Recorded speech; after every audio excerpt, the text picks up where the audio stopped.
In this video, we're going to talk a little bit about the difference between a population and a sample. Now, the word population has a meaning in English.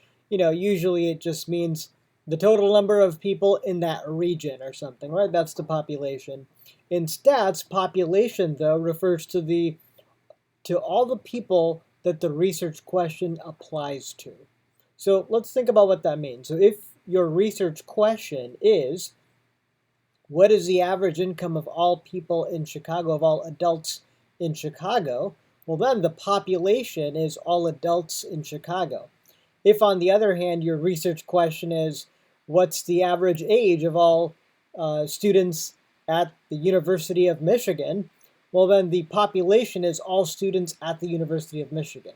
So really, based on your research question, you're going to then have a target population.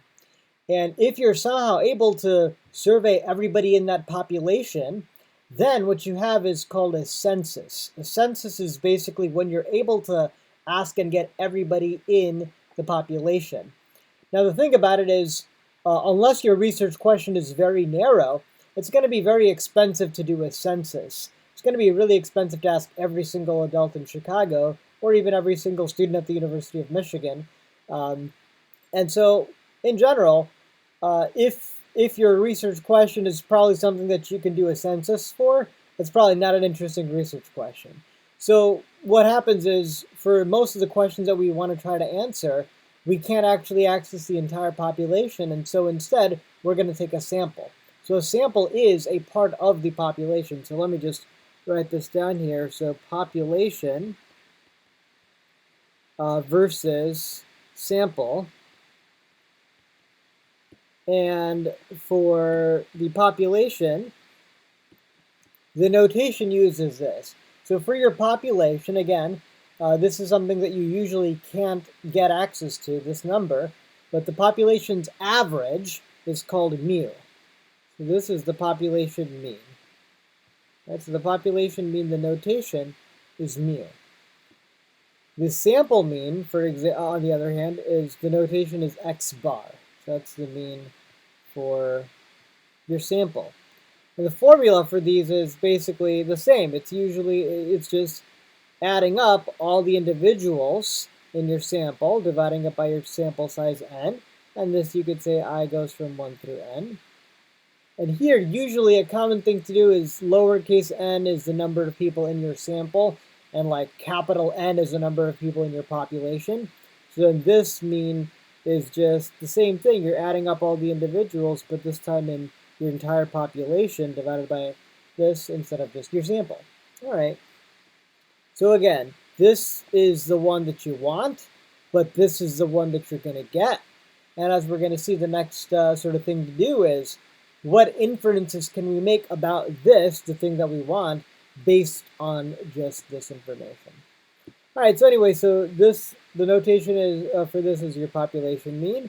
The notation for your population's standard deviation is this. This is the sigma, is your population standard deviation.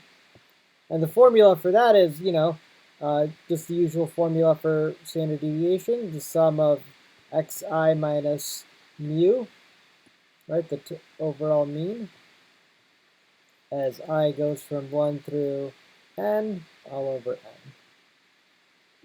The notation for your sample standard deviation is S. So that's your standard deviation in your sample. So notice one theme here is the Greek letters usually refer to the population, and the English letters usually refer to the sample. And so here the formula for your sample standard deviation is this. It's the square root, as you know, for your entire sample, xi minus x bar squared, but divided by n minus 1. So notice the only sort of difference in these formulas, no difference for the means, but for the sample, you're essentially dividing it by n minus 1 instead of the total n, even lowercase n. And this is what we call a degree of freedom correction. It's a complicated reason why. It's really just a mathematical thing when you do this. It turns out this is the unbiased thing that we want. The short answer is here, because you're you're additionally using the sample mean instead of the population mean. So not only do you only have access to your small sample, but you're also using calculating the standard deviation based off of something else that's even a guess for what the true mean is. And so as a degree of freedom correction, that's where that comes in. If you were to do regression, your parameters are usually called beta. Like if you have y equals, so like beta 1 is usually your population slope, versus b1 is usually your samples slope. And a lot of classes don't talk about this, some do, but there's also this concept of a proportion. So instead of, if your variable is a binary variable, like whether you voted or not, yes or no, instead of a quantitative variable, for which we'd calculate means and standard deviations, well then, the thing that you're after, how do you average out a bunch of yeses and no? You can't really average out yeses and nos, they're words. So instead of what you do is you just say what percentage of people said yes.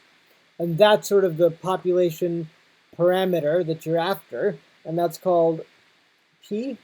So P is the population proportion. And for your sample, that's going to be P hat. P hat is the sample proportion. Now, notice one thing is here, the P's, these P's, the proportion of your sample or population that said yes to your survey question, that is different, very different from what you'll later see as the p-value, which is what you get when you do a hypothesis test. So no relation between these guys and p-value. But overall, that's sort of the difference between a sample and a population. You're using your samples to make inferences, guesses about the population parameters, the ones that we don't have access to unless you have a census.